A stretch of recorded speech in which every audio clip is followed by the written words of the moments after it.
has returned to the team.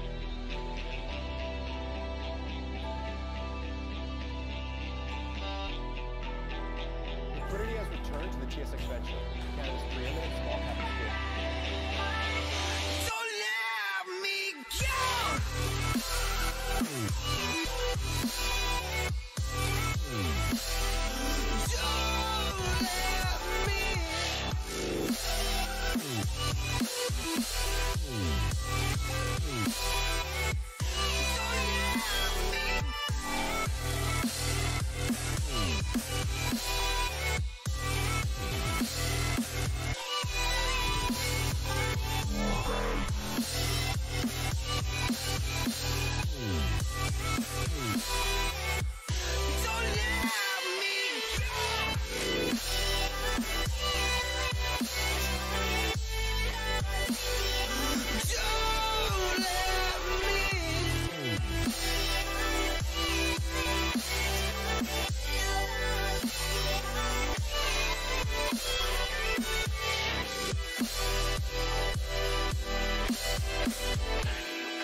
Beautiful people, what's up? How's everybody doing today? Welcome to the live stream. I'm gonna try to keep that right there, but I might have to move it because of the fact that the space, because I'm running with my computer as the webcam, so I gotta like move it around. So I might move that out of screen. Let me know if that still gets decent quality being out of the screen.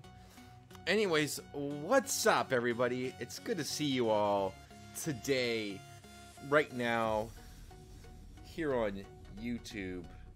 First of all, I wanted to apologize. Yesterday a video was not released like I had promised. So I'm sorry. I'm still catching up from Monday. Usually I work on Mondays, and last Monday I worked like, well, you guys seen how much I worked. So I was on the live stream, that's about it. And at night I worked a little bit. So pretty much Memorial Day was just that, a day for Memorial. This chair, by the way, is giving me a huge amount of problems today, so it keeps on dropping, which I'm not too happy about. But I just wanted to jump on the stream real quick and say, what up, Travis? It's good to see you, man. I did share that out to the Discord already, so I do gotta send it to one more person right quick, because he sometimes doesn't get the notifications and gets mad about it. So let me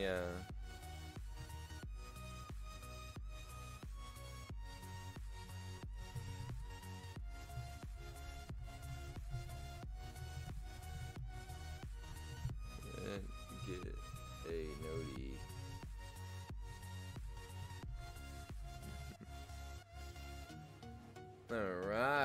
Alrighty, cool. That's just taken care of. Alright. So today what we're gonna be doing, well, today is my actual day to I'm gonna try to work it over like that. Today is actually my day to make my regular bi-weekly deposit. So yeah, which means that I gotta buy some stocks on Stash and Acorns and all the likes. So should be interesting, should be fun. We'll see what I'm gonna actually purchase.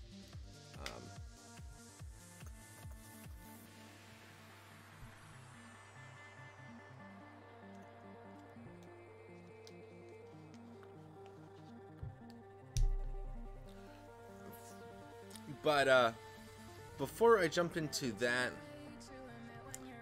I wanted to quickly jump into Coach or Keith Condensed. Today actually we're going to be going a little bit off topic to something that I don't usually talk about. Well, it's not going to be investment related. It will be I mean, you could definitely draw some conclusions. But the past probably month, I've been using a planner. It's actually called a passion planner. And so anyways, let's go ahead and get into it. Travis, if you could just let me know how the volume is versus the audio real quick, that would be perf.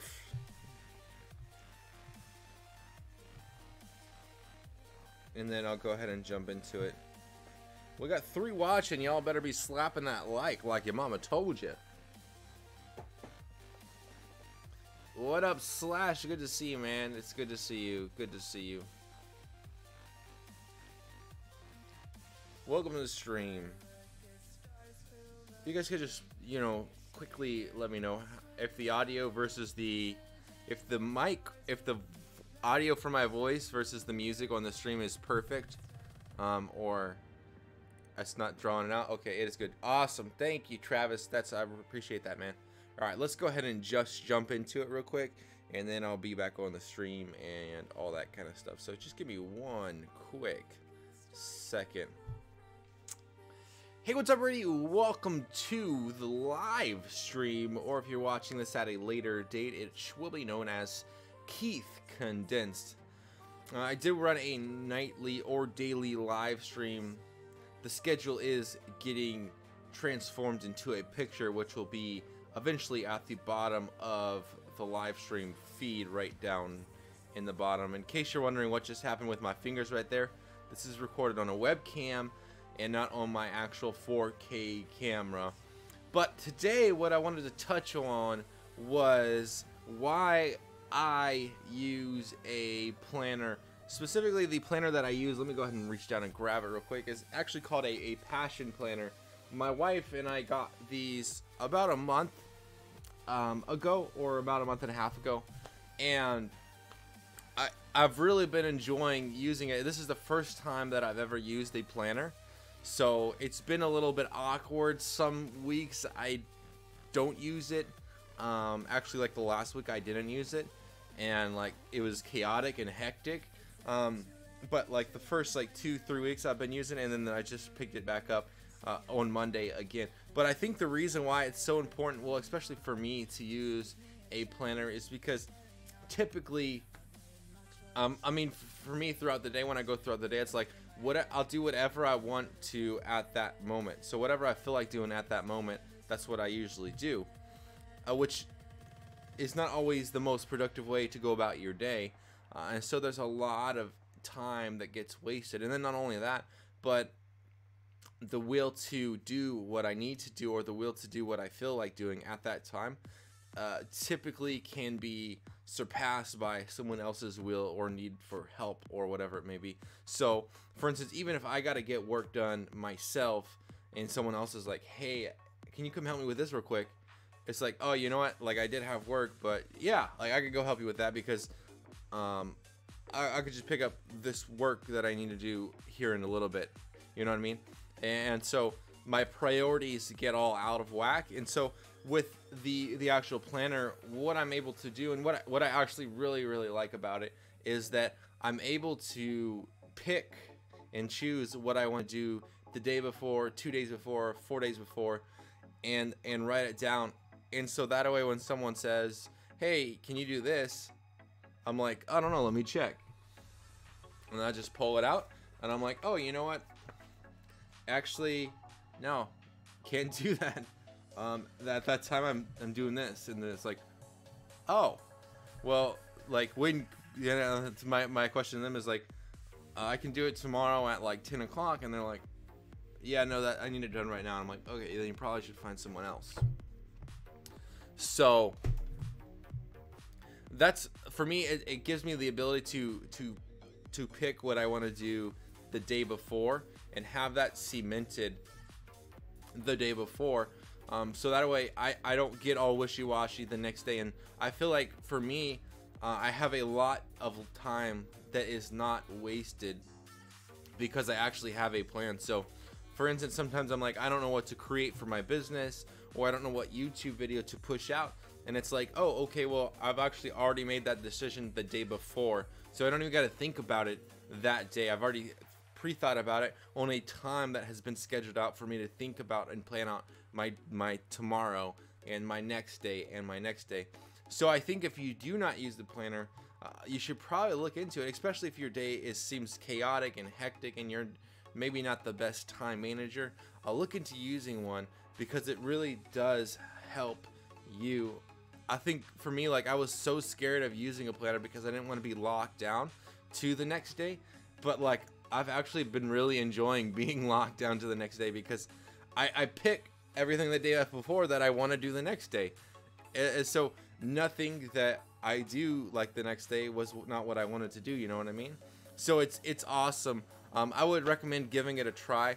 Mine is it's called Passion Planner. They're pretty cheap right now. They're on sale because it's halfway through the year. But also there's other planners out there. This is the one I think that my wife found and she really liked it, so I was like, yeah, we'll just go with that one for now. So I'll obviously give you guys a long-term review following up on the Passion Planner, probably about like 3 to 4 months here. So anyways, guys, it has been real. Thank you for watching. Look forward to another video probably rolling out later today, and then also feel free to check out my seasons as well, and then join me on the live stream, because I also give away a ½ ounce of silver at the end of the week. Anyways, guys, thanks for watching. I really appreciate it. Yo, wow, stream be popping off. We got 3 viewers. All right, let me go ahead and reward these people with some coin. Oh, we got 3 likes. Yo, thanks for slapping the like, man. I appreciate it. What up, Ryan? Good to see you, man. What up, Xavier Pierre? Good to see you. Dude, I seen you live streaming last night, man. I tried to watch a little bit of the stream, but my internet was, I was uploading a video, so I couldn't really get that download, so I was watching at like 144p. So I was like, this is almost like watching 1p, and I can't do it. I'll probably look tired too. Yeah. Let's see. Just running back to the stream. Saturday night. Yes. Halo. My mom told me not to slap the random likes. Go. Give me that coin. I got mail to deliver. Keith, you look tired. I feel tired, but I'm not doing too bad, actually. It's just the morning. I just look tired in the morning. About 12 o'clock is when I actually start like looking good. That's when I'm at my peak. So, but I can't live stream at that time because no one would really turn in. Xavier, good to see you. All these serial viewers with 28,000 plus coins. Yes. Later, fam. Good. Thanks for stopping by, Ryan. I'll make sure to give you the extra 500 coins next time you come. Actually, I can do it probably right now.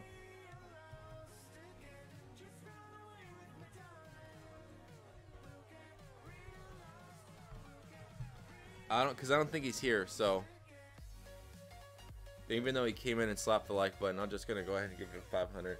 It's just 500. You know what I'm saying?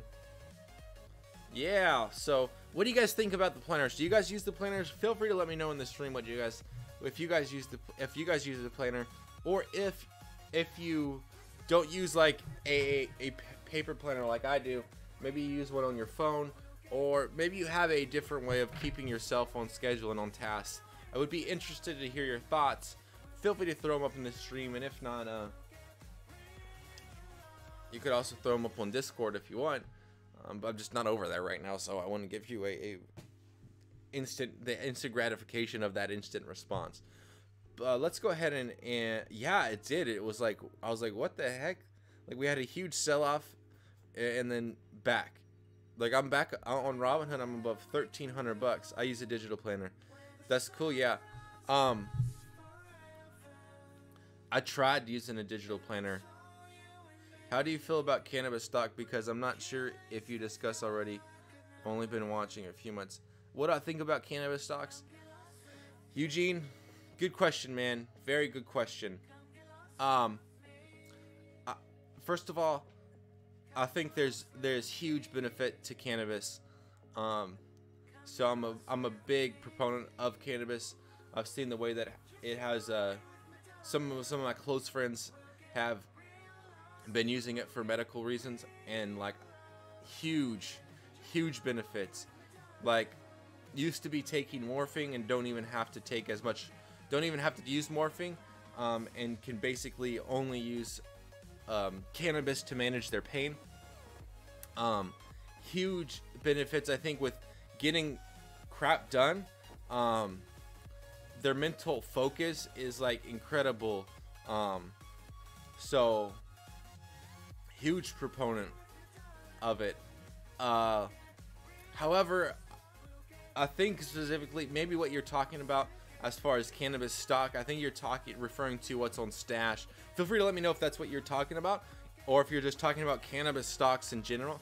But I think you're specifically talking about corporate cannabis on Stash, which is an ETF that exposes you to the cannabis industry and then also the tobacco industry. For me, I think that is a super long-term hold. I think it's risky. I think it's in its own right, it's risky. That's because,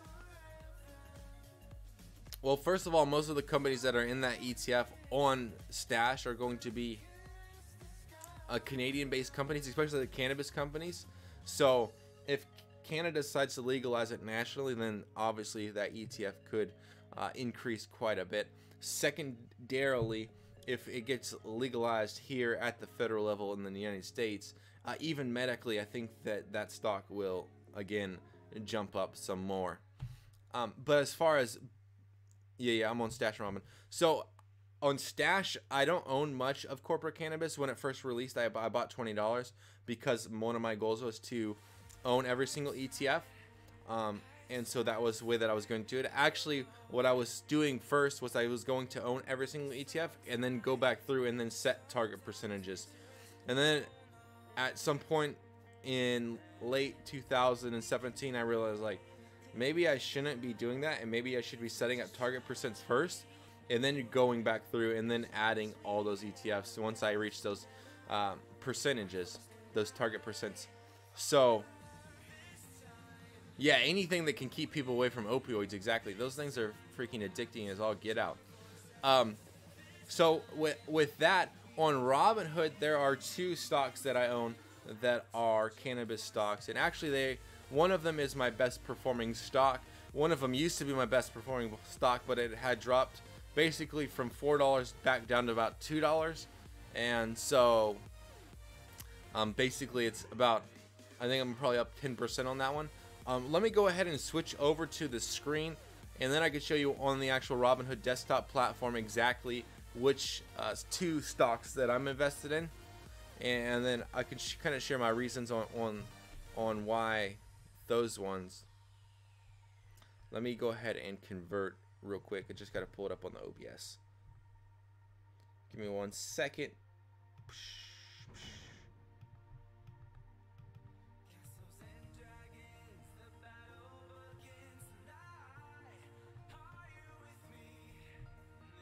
Alrighty, here we go.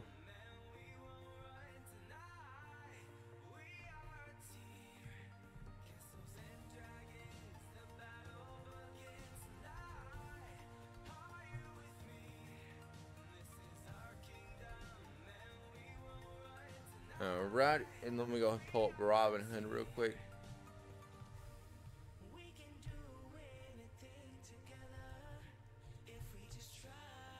I think though at some point it will become legal, at least medically at the federal level. I can't see it. I can't see it going the opposite way. But I'm sure that I'm sure that that's not going to come with some riffraff. I'm sure that it'll get cracked down on to some degree before it gets stuff. So anyways, let me go ahead and switch over to desktop here in 3, 2, 1. And what's up, guys? Now I'm in like this little box right here. Hey, how about that?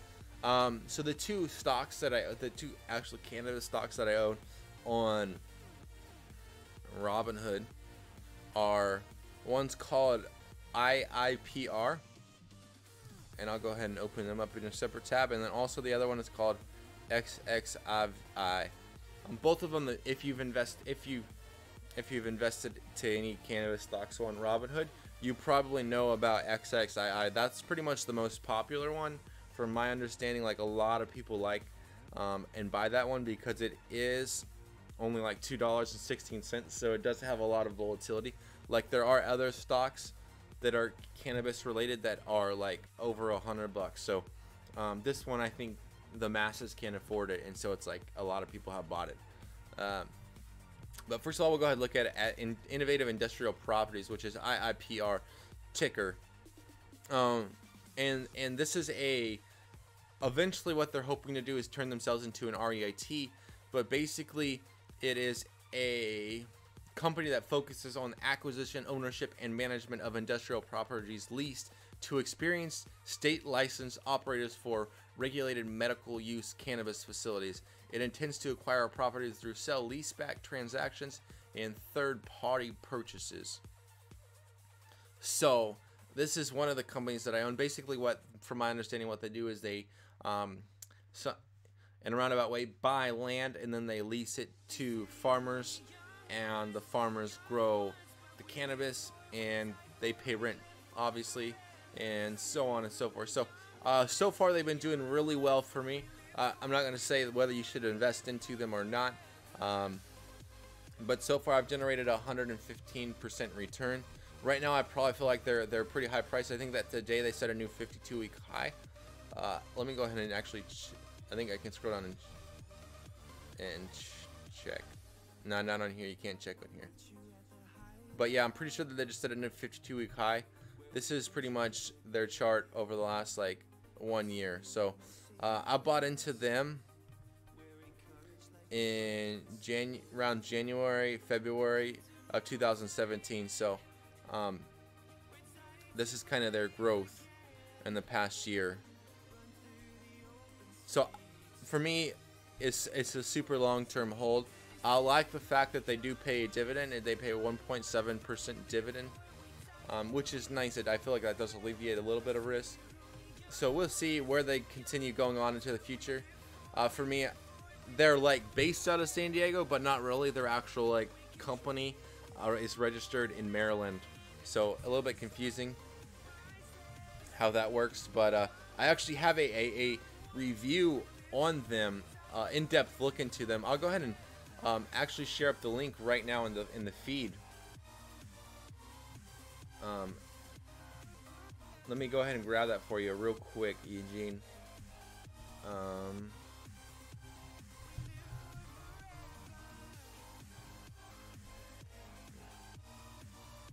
Alrighty. And pulling up here and jumping back into the stream. And here you go. So there's my thoughts on them. And then also the next one is XXII, which is also called the 22nd Group, is a plant and biotech company which engages the development of technology to allow increase and decrease the level of nicotine and nicotinic alkaloids in tobacco plants and levels of cannabinoids in cannabis plants through genetic engineering and plant breeding.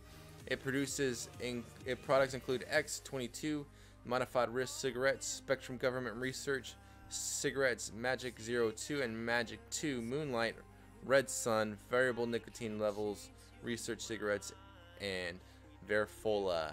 So this is an interesting company too. I like them. First of all, I don't know how much is being done between this part right here, how much they're actually increasing cannabinoids in the cannabis plant.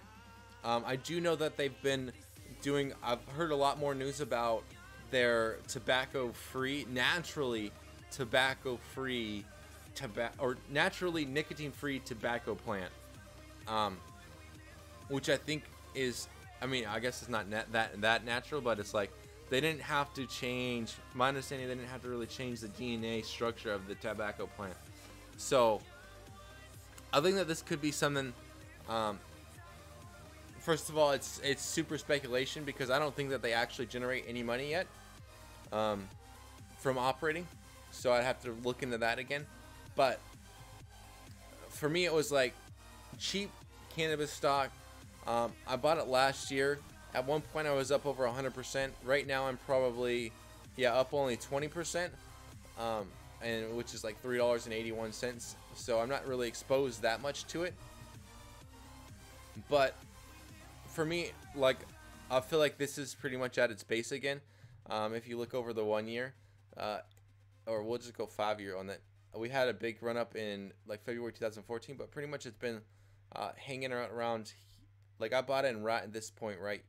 I started buying around this point right here. Obviously, I bought on the way up, but I feel like it's kind of leveled back off again.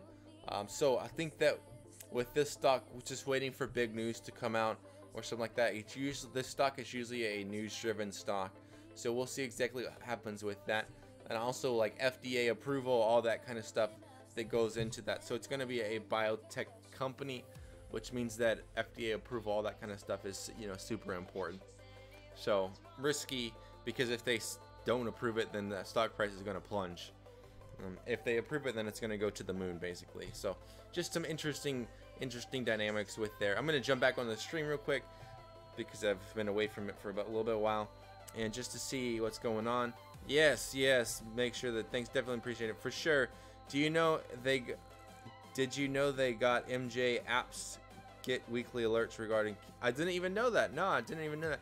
Feel free to, I don't know if you got a link to the app or whatever, but feel free to post it in the feed.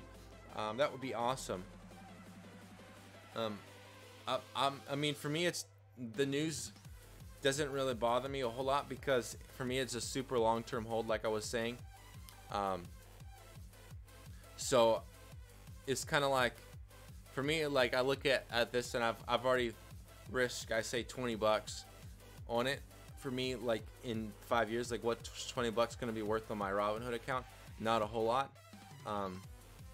So I'll just keep on like dollar cost averaging it, and buying the percent on it, and we'll see where it goes. But I like being exposed to that industry for sure. Not against it at all. I just think that if that's the only thing you're investing into, ooh, like I want to be that person. You know, I want to be the person that solely exposes themselves to the cannabis industry and nothing else, like not even to an S&P 500 fund or something like that. Like for me, my total exposure on actual Robinhood is probably I'll tell you here in just a second. Is my total exposure on this one is 18% of 10%, so 2% there. And then on my dividends, it's 45% of 25%. So what is that? Like 12.5%. So basically 12.5 plus 2.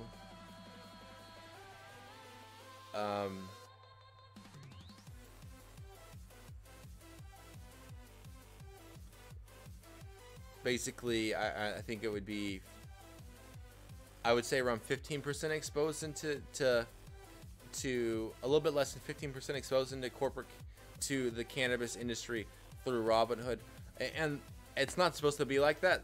This stock, like I said, has done some crazy stuff. Oh yeah. It tells you to. That's right. You're right. I totally forgot about that. I think you just go to your account. Yeah, definitely. I totally forgot about. I think you just go here. Yeah. So, cash I hold about 21%. IPR is 11.33%, and then XXII is 1.2%. So you figure probably like 13% exposure into that specific industry, and this one should not actually be that high. It should be sitting around. It should actually be sitting around what the other ones are sitting at. So like I think like this one would be pretty close. It should be sitting around 2%. It just had a crazy run the last like 3-4 months. So and I haven't sold any, so I don't plan on taking profit. I'm just gonna redistribute the money. Instead of putting money into that one, it's going into the other one. So it happens. That's the way that the accounts work. So we're just gonna let that kind of sit there and fester for a little bit. Yeah, I don't know if you guys can see that because of how the actual screen is set up, but yeah, it's like literally like right on top. Let me try to. I'm gonna pull that down and then I'm gonna move it over. Probably right there. Looks good. Yeah. So good stuff, guys. Let's go ahead and get out of there and get back to the chat. I have over 1,000 in stash due to your awesome research, mostly ETFs, 50 in cannabis. There you go, man. For sure. I have, I think, like sitting at probably like, I want to say like 1,300 or so. Yeah, that's good stuff, man. I haven't, like I said, on stash, I haven't touched any of the single stocks. Strictly ETFs for now. Eventually, what up, Xavier? Hi, man. How's it going? Yo, I checked out your stream last night. Did you read my question about biomedical companies on Slash? I did, yes. I wanted to actually address it on a actual like season video, so that's why I'm not gonna address it on the stream, Travis. But I think it's a great question. I can kind of give you a little bit of thought on it. Hey, Coach, can you look at new biomedical stocks on stash? Also, as a new investor, I think should I get into the biomedical stocks? So the thing about biomedical stocks is that they can be super risky. I don't know specifically once they released yet because I haven't been on there to check, but I definitely, like, if they're like Johnson & Johnson and those kind of companies and Pfizer and those ones, then those ones are going to be a lot more, those ones are going to have a lot more strength than like an XXII that I was just looking at, because that's like one sole company that's trying to do one thing, developing one thing. Pfizer is a company that acquires those little companies, like, oh, like, you guys developed the product, like, okay, then you know what, now we're going to go ahead and buy you guys out, and then so we can generate our money. Keith, could you give me some coin? Yo, slap that like button and I'll give you 500, man. That's how you get it, man. Slappy, likey. All you slappy birds out there slapping likes, man. Anyways, it's good to see 6 people on the stream. What's up, guys? Let's go ahead and... So today I'm going to be funding my... Well, I'm going to be depositing more money into my Robinhood, Acorns, Stash, and the likes. So, yeah, I think it's just big company. That's what I would assume.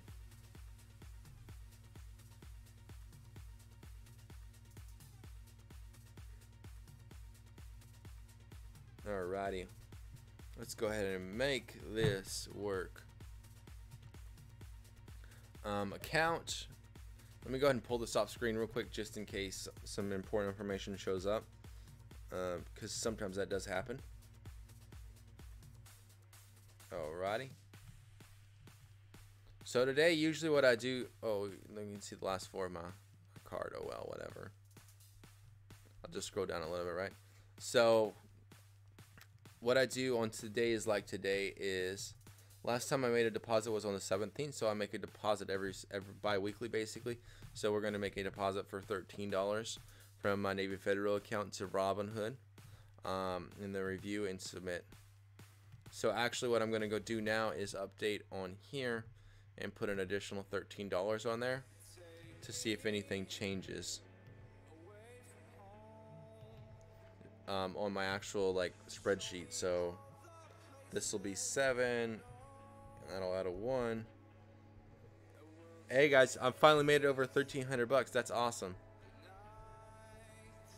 So now I can purchase $10 of dividends and $6, which this has already got my orders placed on this to buy XXII and SFS. So we'll see how those ones turn out. And then right here, as you can tell, it did drop a little bit, but not significantly. So that's going to take a while, a lot of deposits for that to actually drop. So I won't be buying IIPR for a long, long time. Let's go ahead and open up Stash.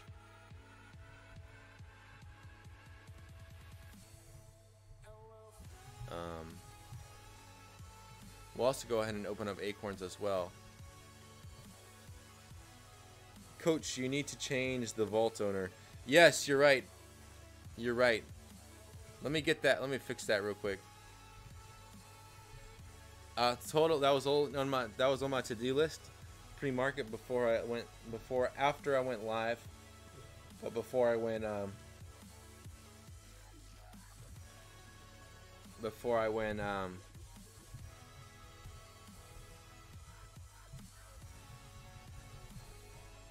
after I went live, before I turned on the video. Alright, cool. Alrighty. There you go, Travis. Travis is the new vault owner, by the way, in case you guys were wondering. How have you been doing YouTube? How long have you been doing YouTube regarding investing? Well,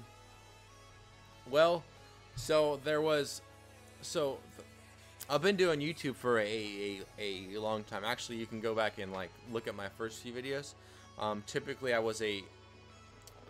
spent more time talking about eating vegan and that kind of stuff, and then I was like, it's not like that's the way they eat, but that's not really me. Like, I'm not really like overly passionate about spreading the vegan message, like but by all means, like, that's what I do. But for me, it's not something that I'm like, I need to hammer this into people's brains. I kind of just do what I do, and if people want to join, then they can join. But if not, like, no hard feelings, you know what I mean? So then I really got into, around, like, I would say about two years ago, I really got into investing more than what I usually did. And I was watching all these people like Tim Sykes, and I think that there's another guy that does he's like I think it's called like Warrior Trading or something like that. I don't know if he still makes videos. I don't even know if Tim Sykes makes videos. I haven't watched them in like, gosh, like a year and a half, 2 years. But I was watching them for a while, and I was like, these people are so boring. All they do is look at charts all day. They live stream and look at charts. Like, that's their MO. And then they just draw lines on the screen. It's like, yeah, so I bought this one, I bought that one. And I'm like, this is ridiculous. Like, this is not entertainment. And I'm like, maybe I can create a vlog that talks about my daily struggle with trading and investing. And so I launched the vlog, and it was basically like, I was recording every single day, or 5 days a week. And Saturday and Sunday I wouldn't record because the market wasn't open those days. And I actually have probably like 300, I would say probably about 250 days worth of video from the vlog. And so I was getting behind on editing and that kind of thing, but I was still trying to just continue to push out videos about that. And then my hard drive, my external hard drive that all the videos were sitting on, crashed. And so I lost all those videos. And so I was like, wow, that stinks. Because like I literally had probably like 60 more videos to edit or something like that.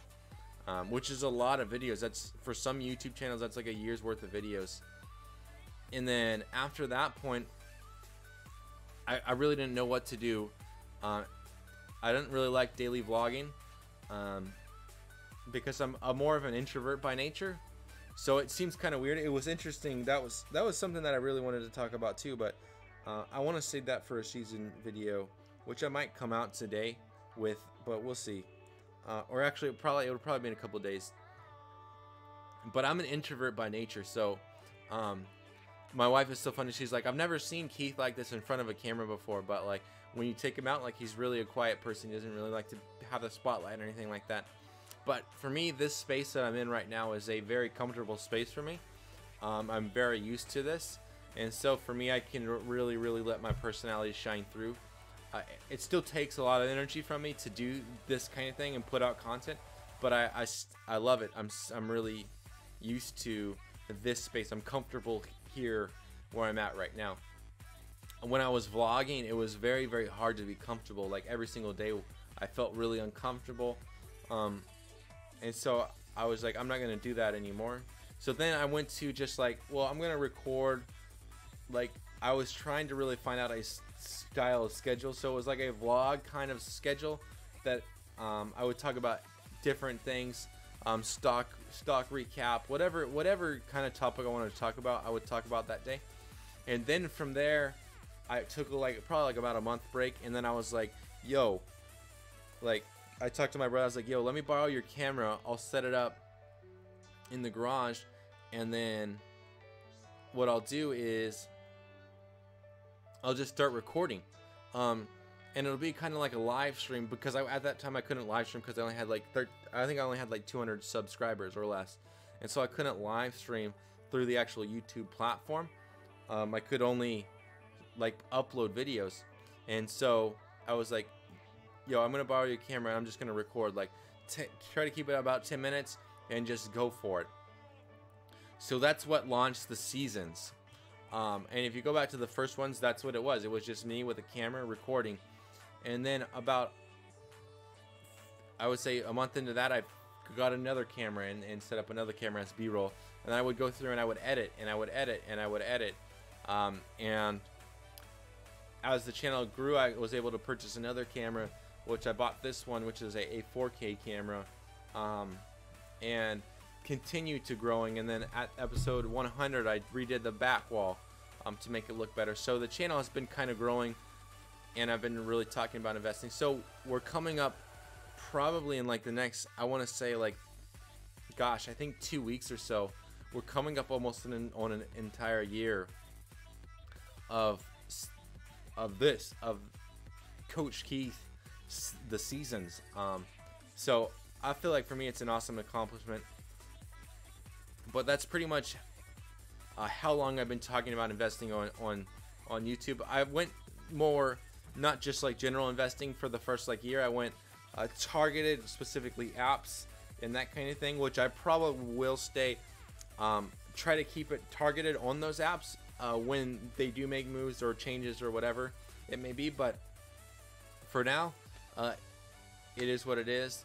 I'm obviously going to be trying to branch out into other areas as well, like for instance just personal finance, like things with credit cards, like maybe what is top 5 credit cards, or should you go into debt, when should you go into debt, those kind of answers as well. And then also just different kind of things. I did a live stream on Monday that was me making pancakes, and first I did get a little bit of traction with that. People wanted to see me make some other things on the channel as far as cooking goes, so I was like, yeah, for sure, we can go ahead and do that. So this channel is more specifically investing, but obviously it's my channel. It's not like the Investor Central, like it's Coach Keith Bridgeforth. So there's going to be a lot of with other channels that are specifically in financial space. Their channel is like strictly investing, and that's investing related, and that's it. For me, it's me. I love talking about investing, so I'll continue talking about that. But also, there's going to be other things that'll come through just because my passions and personality will show through in that way. For instance, like I've had a few requests on like bikes and what kind of bike I use and how I went around it, how I went about buying my bike and all that kind of stuff.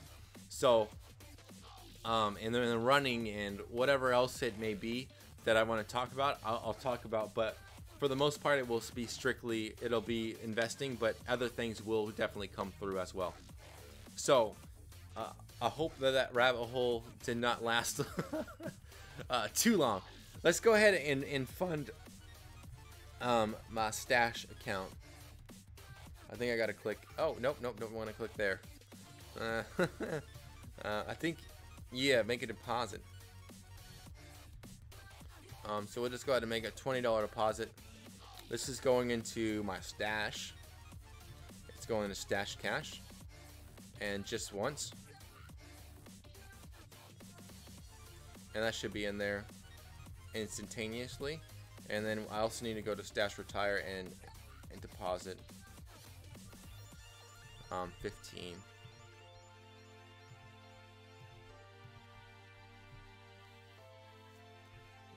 Cool. All right, that's done.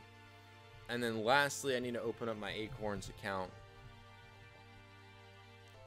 and log in. And then what I'll do is I'll go back through and buy what I'm going to buy on stash here in just a second. Robinhood, I'm probably not going to purchase anything today because the market is like way green. So invest right here. Yeah, man, appreciate your passion making investing easier for newbies. I'm hooked, addicted to stash, working on Robinhood. Yeah, man, stash is a lot easier to navigate than Robinhood is. Robinhood is a lot. It's a lot of information out there. Oh wow, so on here you can't do like your own. That means I gotta do it on actually here, because apparently on there you can't change the investment amount. You can only do it a set amount. So let me go to here. One time, another amount, $20. Make investment with a $2 roundup. Yeah, for sure. And that's that. And then also, I think I'm gonna go ahead and I might say this for another video, but what I'm doing with M1 is I'm waiting until that actual initial deposit hits, and then I'm going to start making my regular deposits. So that initial deposit should hit within the next, I would say, 2 weeks. So the 6th is when the money should get sent out. So after that, I assume probably another week of processing. So the 13th, I should have money in there, and then I'll be like hardcore. Probably about once a week I'll be making a video about M1 finance. So yeah, the next few videos that come out will be recap videos.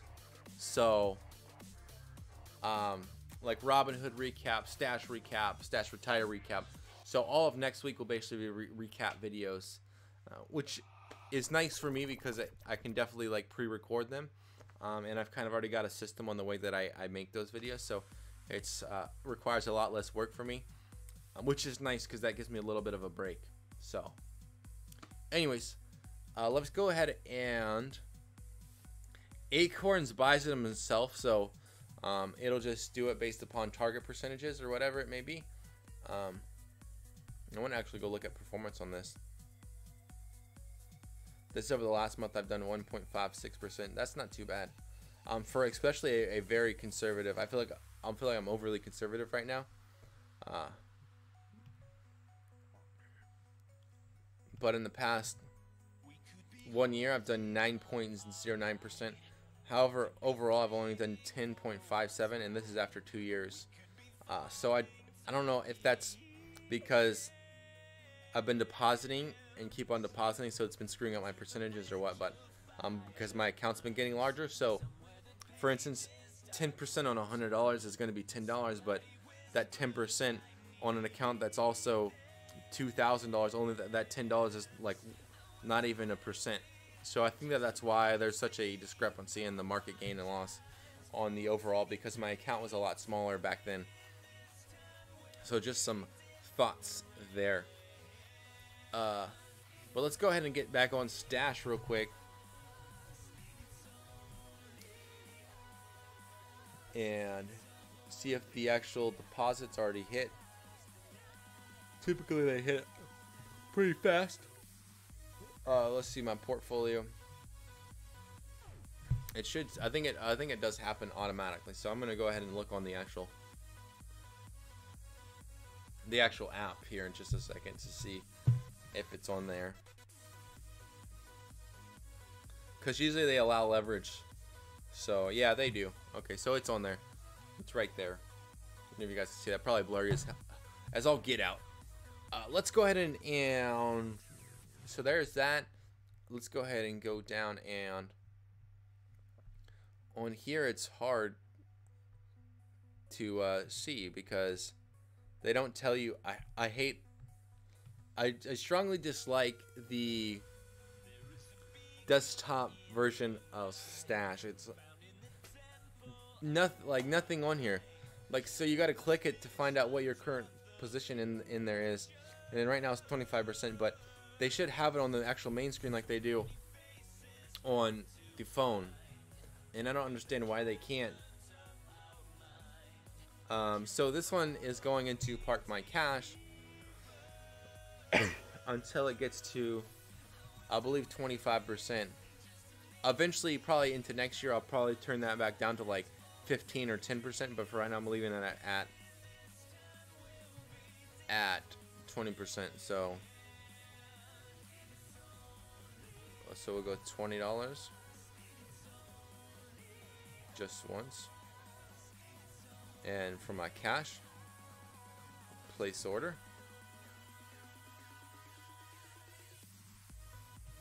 There we go.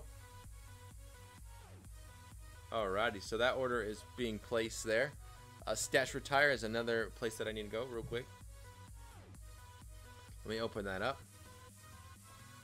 And so on Stash Retire, actually, Park My Cash is only at 24% right now. So that's where my investment will be headed.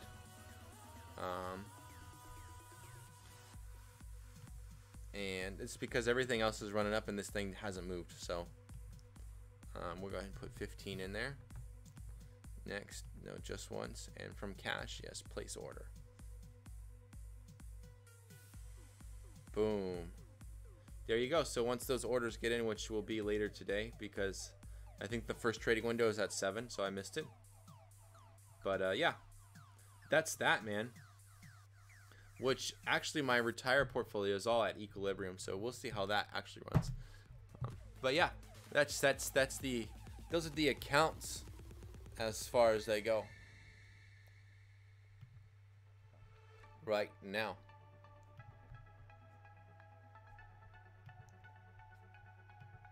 Going back to the main page. But if you guys have any questions, any stocks, anything like that you would like me to check out, feel free to let me know. Would definitely be interested in checking them out.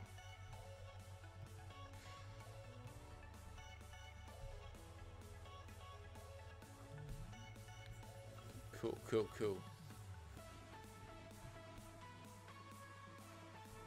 But yeah.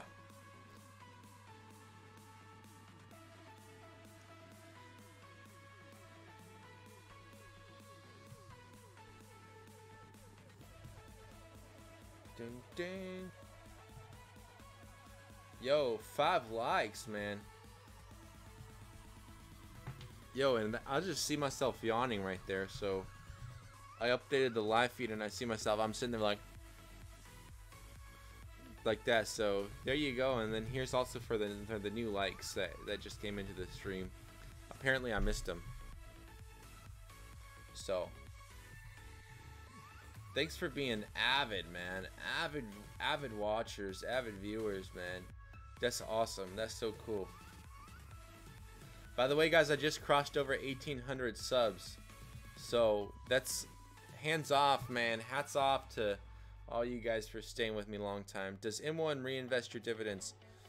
Ooh, I don't think so. I think that it stays in your cash. I think that there's a way for you to do that, for you to reinvest the dividends. Let me check though. I know that you can rebalance. I don't think it does a drip.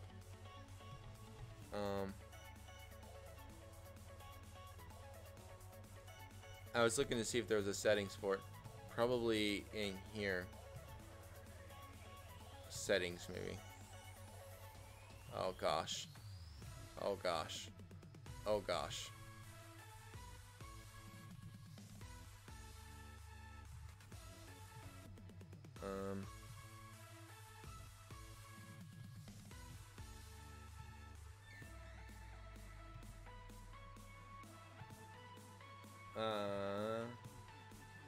You know, I'm not too sure.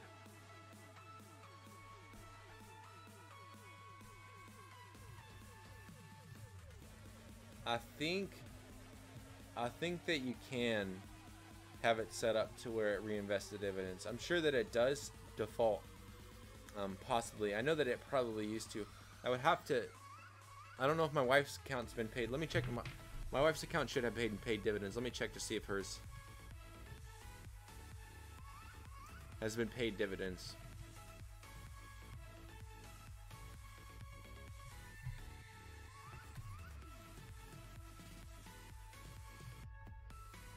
Okay.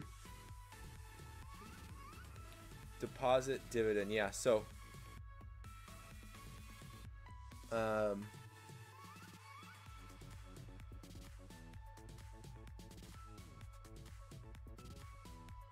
so yeah, it looks like it automatically invests your dividend. So whatever, based upon, I'm just going based upon her, because she does a $10 she does a $10 deposit every week, it looks like. So, oh wow, that day she did like $40. But $10, $10, $10, $10, $10, yeah. So it looks like one of the ones that say 10.19, I think that also has a dividend applied to there as well. That's just the way that I'm seeing it. Because I know that like May 3rd, she gets paid a dividend on the 31st or the 30th of the month. So that got reinvested. So yeah, I think that it does get reinvested automatically. Her account ain't doing too bad though, up 1.1%. She's doing pretty good. Top performer, or the biggest one, let's see, her highest return right now is looks like this one right here. Anyways, cool stuff. Yeah, exactly. It's so nice that they reinvest the dividends. I kind of like it though, the way that Stash has it, where you get to pick where you want your dividends to go or whatever. I did wish that they had a drip, because for me, there would be some that I would just drip reinvest. So the drip is a dividend reinvesting program, and I wish that they had that availability to where you could just select like on different ETFs, drip this ETF, drip that ETF. Not all of them, but some of them. Like you could pick and choose. You didn't have to just do every single one. I think it would be something. I think it would be a cool feature for them to add, and I don't see why it's not already added.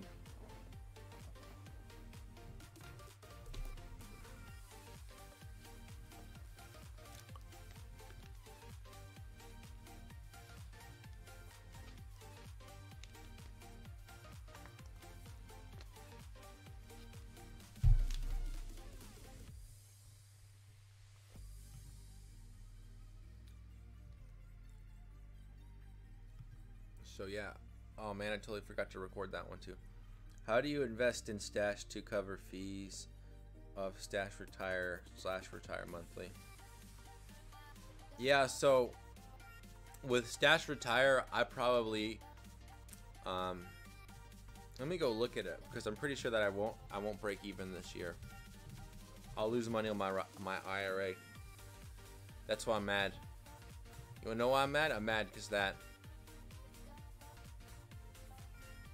So total return since I've had it open has been $20.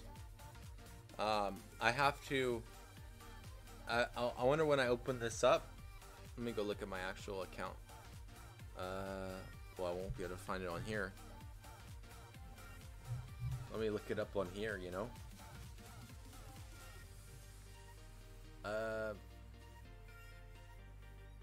So I believe that the first time I opened my account was in June with a $100 initial deposit. Let me go see.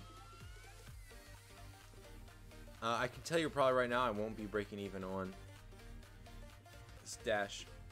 My first purchase was June 13th.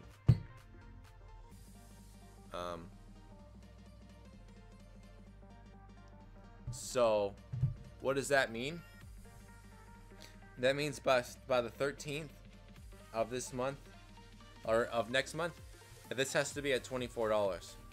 If this is not at $24, I lost money on stash retire. That's what it means. For me, it's not so much about like trying to get paid dividends to cover the fee or anything like that. All I'm looking at is, for me specifically, like growth beating the actual fee. So for instance, like on Stash Invest, I've been running this thing for a few years. I've had it open for roughly about 2 years. So you minus $24. Still overall in the last 2 years, I've made $100 off of 1,100. So about roughly 8% maybe. However, Stash Retire, different thing because they charge double. So they charge $2, which means that for an entire year I have to basically generate $24 in order to break even.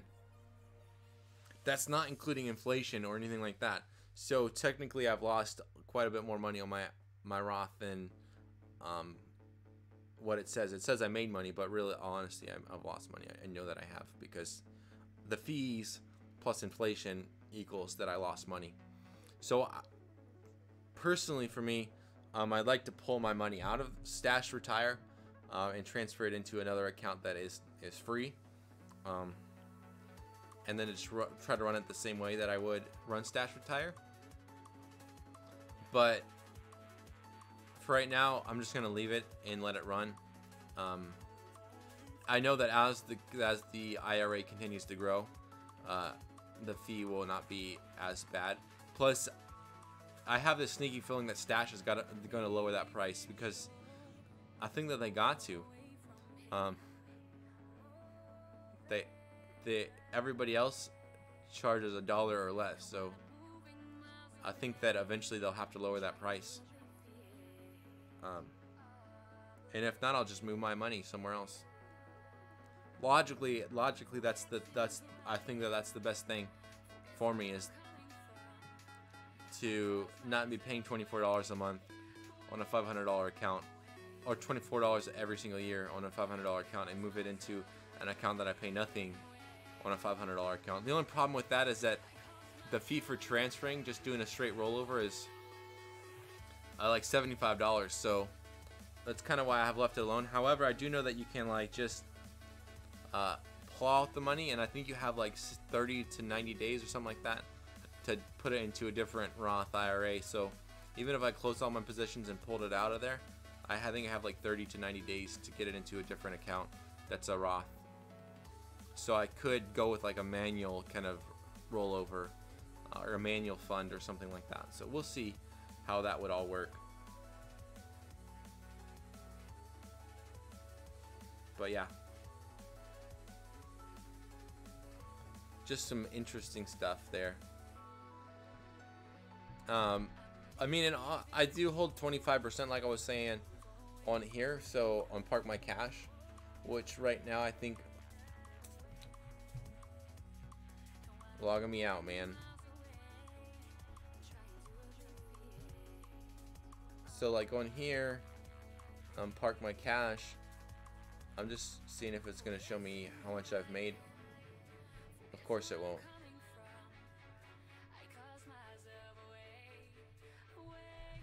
Let me go look up on the actual app.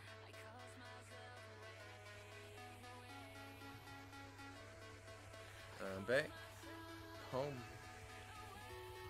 invest. Park My Cash. So last month I made a dividend of 29 cents.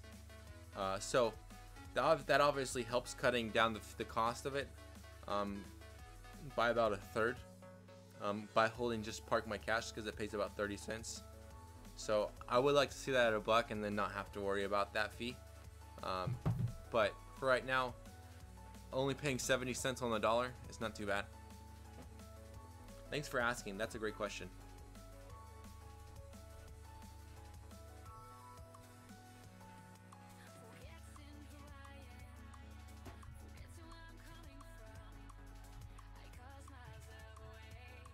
Oh man, that yawn though.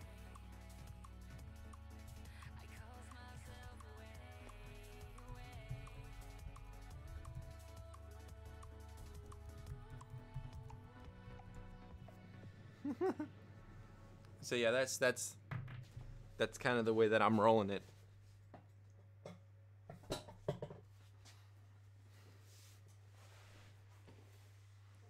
Yeah. So what I've been doing is putting more money.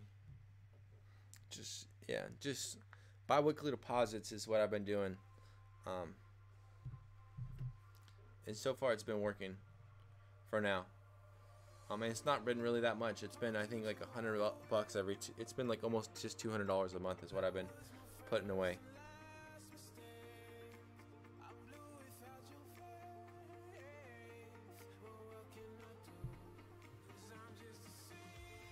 And I got a transfer for my gold and silver also.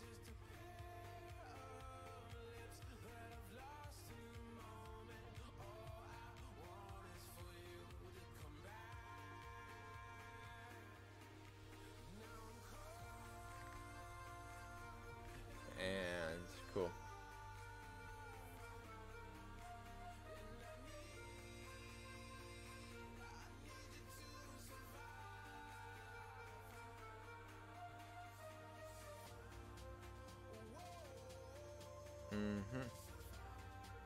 Alrighty.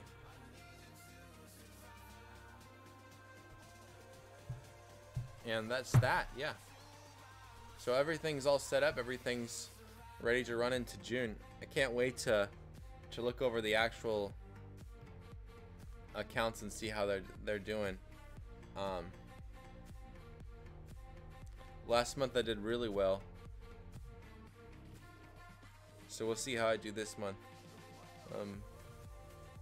I think that this was kind of the tentative breakdown right here for May. Right now it's up about 215 compared to last month, but I haven't went through and actually put in the new updated prices, because now this is above 1300. So we'll see how everything kind of goes, but it should be good. This is my year to date, so I gotta get this updated too. But yeah, tomorrow's my deposit day.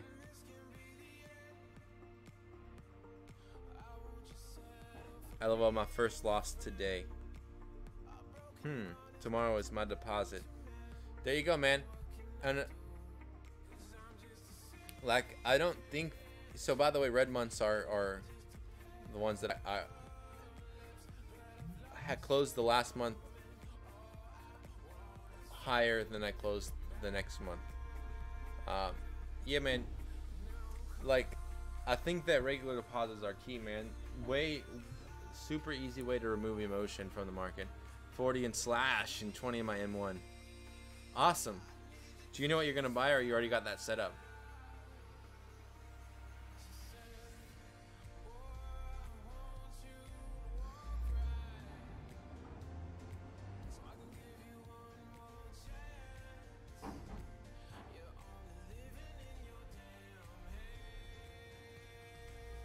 TJ, I've been waiting to make a retirement account of some sort. Any thoughts of something nice and easy? TJ, good to see you, man. Welcome to the stream. So as far as something that easy, like super easy, probably the easiest way to go would be just to work with the FA, a financial advisor. Auto slash. Okay, cool. Yeah. The easiest way to go about it would just be to work with a financial advisor. But it also comes with a little bit higher fee than what you would do for managing your own account. If you weren't looking to work with the FA, then Acorns later, I think, is probably like the next easiest retirement account out there. However, I think you gotta have a IRA. I think you gotta have a general investing account with them. But yeah, like there's Fidelity IRAs. So there could be like Acorns later, which is a spread of like 7 different ETFs, and then you just make like regular deposits, and it already has your target percentages set up. But I do think you got to have a regular investment account through them also, which would increase your amount to like $2 a month that you would be paying on both those accounts. Another option to consider would be a new company. Well, it's not a new company. It's been around for quite a bit. They're an app also called M1 Finance. If you're looking for specifically like an app, investment app, I've actually been using them just probably about a month now. I actually don't even have any funds in there, but I do have an IRA through them because they're absolutely free. And the nice thing is that through them also they have expert pies as well. So like I'll show you here in just a second. Create a new pie, and then they have like expert pies. So they have like plan for retirement, general investing, responsible investing, income earners, hedge fund followers, industry sectors, other strategies, just stocks and bonds. And so like if you wanted to just put it into like a say like for me, I plan on retiring I think like 2060, aggressive, right? I can just select this pie, which has got almost every single, it just looks like all ETFs in it, and then just click and put that as my pie, and that's pretty much all you need. Turn it to 100%, and then just set up a deposit, and boom, there you go. And this account costs you nothing, and you could open up a Roth IRA or traditional IRA through them. So by the way, I think that they're a game changer. But there are options out there, so there's tons of options out there to consider, and not every option that works for me is going to work for you. So just some thoughts as far as moving forward. There are options out there. There are huge brokerages that would love to help you run an IRA, like Charles Schwab or anything like that, along paired with a financial advisor. You might get better returns through there. You might get better returns through here, through a M1 account or an Acorns account. But definitely, I think it's something that's important. IRAs are nice, especially Roth IRAs, because you don't have to pay taxes on them after 59.5, which is great. So just some stuff, just some thoughts. Hope that kind of answers your question. I think the easiest, that was my next apps question for sure.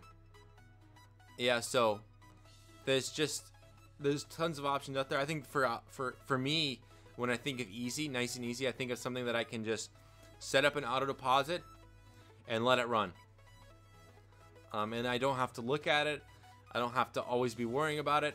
I can just know that money's getting, like, I'm depositing in there, and it's going to work.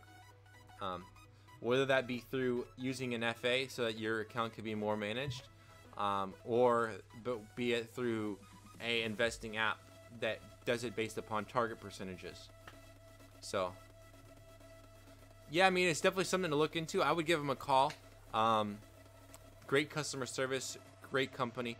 Smaller than like a Stash or an Acorns by all means. I think Acorns passed 3.5 million users, and Stash is, I think, about to eclipse 2 million. So this one, I think, probably right now I would say have 50,000 or more, just if I had to guess. But by all means, my wife has been so happy with them that like, and so I was like, this M1 was the app that I wanted before I opened up Acorns, before I opened up Stash. But it wasn't around, or maybe it was around, but I didn't hear of it. I run my Robinhood portfolio the same way, basically almost in essence the same exact way that M1 runs.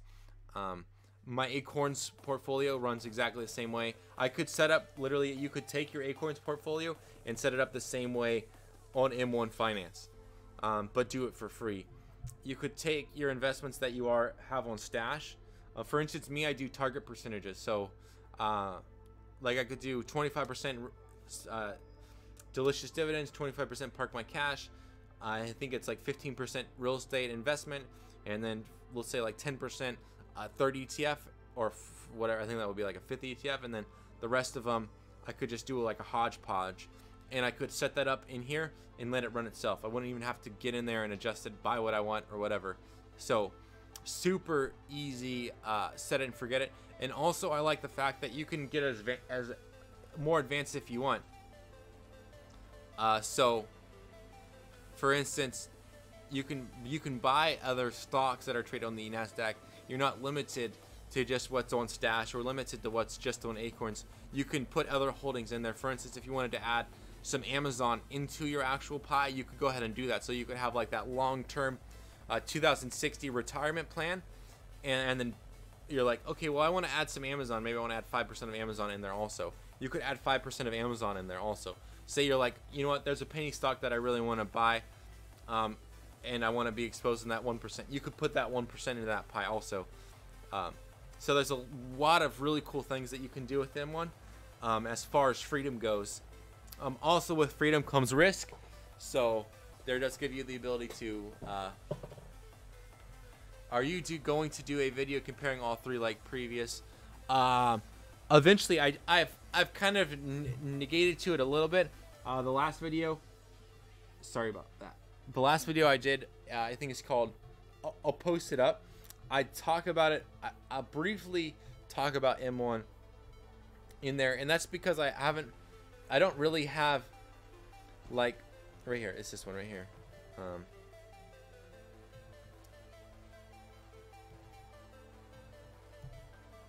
I'll throw it up, but I'll briefly kind of negate to it a little bit. But it's called the Fees, Stash, and Acorn. Someone asked. Exactly, or you could have a pie inside of a pie on M1. So there's a lot of really good diversity tactics that you can do on M1. So just crazy amount of, I think, power that is on M1. But yeah, on that video, I kind of negate to it because somebody had asked, what are your thoughts on Acorns retire or Acorns later versus Stash retire? And so I said, I just kind of presented the facts. I said, here's what it costs for Stash retire. Here's what it costs for Acorns later. Here's what they offer. And then I was like, you know, sometimes we focus on like only having two options, but we actually have more options than just two. There's the ability for you to go open up an account, like what I was just saying, ability to open up an account with an FA. And then also I said, and there's also M1 Finance, which is free. And I was like, and you can basically do exactly what you do on any of those portfolios, but have more options to invest in, have other ways of investing. So I was like, clearly, maybe Stash retire or Acorns later might not be the best idea. But I was like, but that's based upon like what what your overall goal is investing and what your investing style is. And if you're one of those people that doesn't like change, maybe you just want to stick with Stash and you're already used to using Stash, so you just open up a Stash Retire account there because you're used to using Stash. And so to go convert over to another platform and figure out how to manage an account over there might not be the best idea for you. I'm not here to make that decision for you. You got to make the most educated decision possible, and I'm here to offer some of that education on what the different accounts offer. So just some ideas there.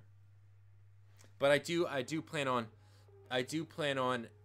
getting more into depth, like Acorns versus M1, Stash versus M1, Robinhood versus M1, Wealthfront versus M1. Definitely, those videos are definitely topics that have been written down on paper. I just can't, like, I haven't even got any money into M1. I just have an account through them. The funding, my 401k is being rolled over right as we speak. I sent off the letter probably like a week ago. So on the 6th, I believe, is when the checks get sent out. So once that money gets funded and I play around with it for, I would say, about a month to 2 months, then I'll definitely start making a ton more videos about comparing M1 to Stash, comparing M1 to Robinhood, and so on and so forth, because it's definitely something that needs to be talked about. I don't think there's many videos about comparing, and to some degree it is comparing apples into oranges, but there is a lot of similarities that you can pull from them also. Good stuff though. Thanks for asking, Eugene. Appreciate it, man. Cool. Well, guys, I'm going to go ahead and leave it right there. What I'm going to do is, the way that I end every single stream, is I go ahead and cut out the video, and I'm just going to jump onto the chat. So you see me pop up in the chat here in a little bit. I'll be on there for probably about another 5 to 6 minutes till around 7:02, 7:03. Usually I try to run these things about an hour and a half. I've been trying to cut it down a little bit because I feel like after about an hour and a half, I'm really like reaching to grab information to talk about. So it's usually the last half an hour is just me just sitting here kind of twiddling my thumbs and that kind of, and the likes of that. So I'm gonna go ahead and end it right there. I will be on tomorrow night. Different kind of stream though. It's not gonna be about investing. I team up with one of my friends. He actually runs a YouTube channel. His name is Gestures. He's an up and coming YouTuber. I think he has like, he's gonna break 2,200 subs by tonight. So he doesn't know that, but and I think he's already pretty close. He's at 188 subs right now, but he streams a lot of gaming. Actually, that's all he does is gaming stuff. And so me and him pair up tomorrow to run on Fortnite.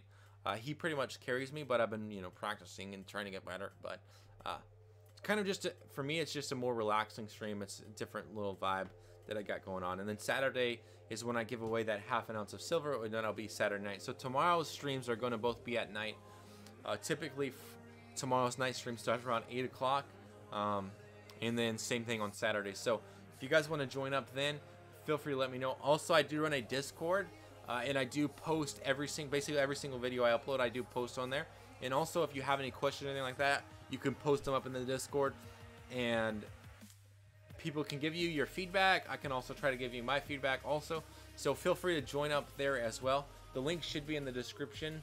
And that way you absolutely never miss a video that I post.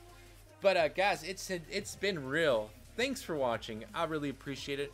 And I will see you all tomorrow night. Also, I do have planned 3 videos to come out. 2 more videos to come out today. And I'm working my butt off to get back to my regular schedule of uploads. Monday kind of threw me off with the day off, so I've been playing pretty much catch up until then. So guys, thanks for watching. I really appreciate it, and I will see you all tomorrow night. Be sure to check out my other videos that do get uploaded. Gonna go ahead and transition down to here. Turn down the Mac volume.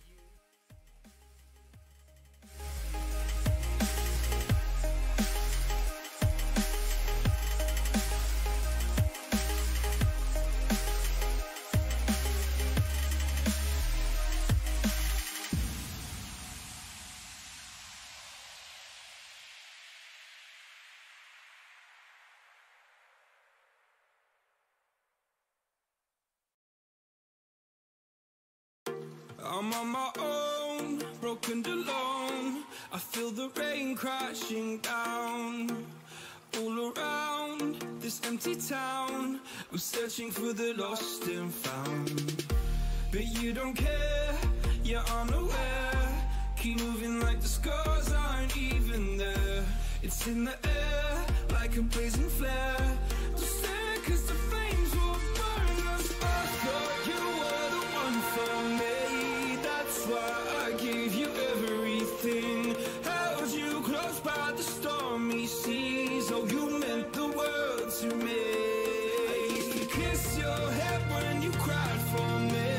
Hold your hand while the pain was over. Keep you warm by the roaring sea. You meant the world to me.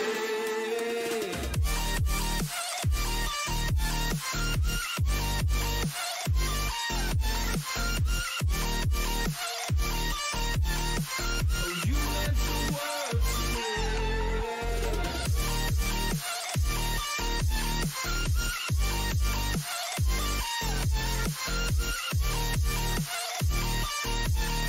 Oh, you meant the world to me. My darling dear, you're never here. When I'm in pain, you hide and disappear. Like shadows in the atmosphere, charting the stratosphere. Yeah. I prayed for you and kept you near, in hopes you'd chase away my fears. I'm on my own, you made it so, and now I'm chasing nightmares too. I used to run with you through the great big leaves, laugh at you when you laugh at me. Hope for us because I believe the home was just you and me. I thought you were the one for me. That's why I gave you everything. Held you close by the stormy seas. Oh, you meant the world to me.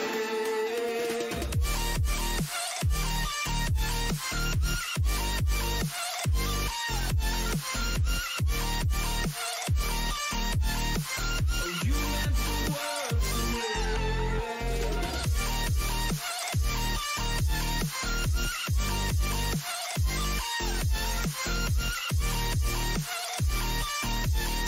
Oh, you meant the world to me. Oh, I'm gonna do this on my own. No point in blaming you, you did not know. Oh, I thought you were the one for me. That's why I gave you everything. Held you close by the stormy seas. Oh, you meant the world to me.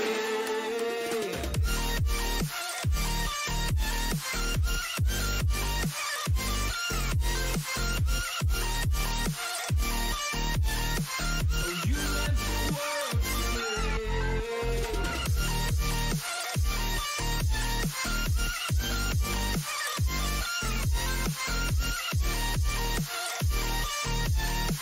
Oh, you meant the world to me. Oh, I'm gonna do this on my own.